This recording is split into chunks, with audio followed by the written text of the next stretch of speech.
third graders. Welcome back. Today, I want to talk a little bit more about what a fraction is. So, a fraction is a number that names part of a whole. It names only equal parts of a whole, though. So, I have an activity we can do together to help you understand equal parts of a whole and what fractions name. In front of me, I have just a plain white piece of paper. It's a piece of printer paper. So if you have printer paper or even a piece of loose leaf paper, that'll work as long as it's in a shape of a rectangle like this one here. The first thing that I want you to do is I want you to fold the piece of paper in half, like you would fold a card. Here's my rectangle. Now that it's folded, you can see that I've made two equal parts. What are these parts called? What are the names of each of these parts? If you said they're halves, you're right. I've got a whiteboard here, and I'm just going to draw a diagram of the piece of paper that I just folded into two equal parts. Each part is called 1/2. Those are the words that represent the fraction. This is the fraction, 1/2, and this side is also called 1/2. How many halves do you see together there? If you said there were two of them, 2 halves, you're right. This whole rectangle is 2 halves. That's the fraction name for one whole thing. This is a half and this is a half. 2 halves together equal 1 whole. Let's try and make fourths. You can make fourths with your paper by folding it in half again, the way that you already did, and then folding it in half again.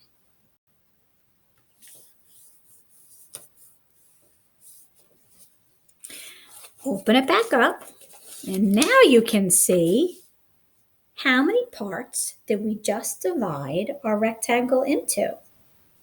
If you said 4, you're right. We call these 4 parts fourths. They're called fourths.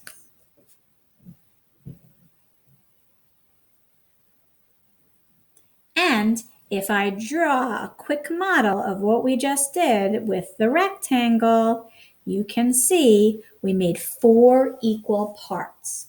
The fraction name for each of those parts is 1/4. 1/4.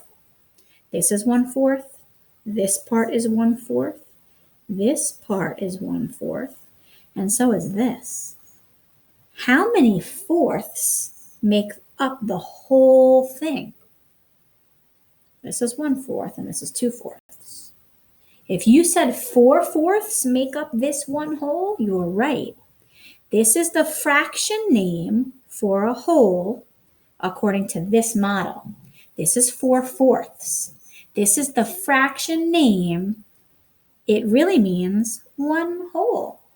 So we divided the rectangle into fourths now. We call each part 1/4. This model has 4/4 all together. That's the fraction name for 1 whole. Let's try it again.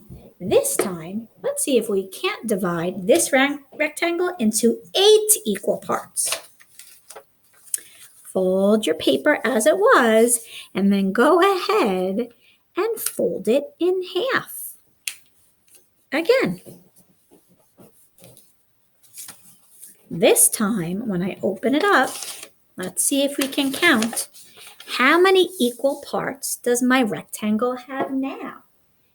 How many equal parts does my rectangle have now? 1, 2, 3, 4, 5, 6, 7, 8. If you said 8, you counted correctly. So what do we call these parts? If there are 8 equal parts, boys and girls, we call them eighths. They're eighths. And each part, let me just draw a quick model of the piece of paper we just folded so you can see it. Now our paper looks like this. Each of those parts is called 1/8. So this is 1/8. These are all 1/8. By the way, one part of a fraction model is called a unit fraction. That's vocabulary we're going to talk more about this week. A unit fraction names one part of a whole thing. So if each of these parts is named 1/8, how many eighths make up this whole thing? How many parts did we divide that paper into? If you said there are 8/8, you're right.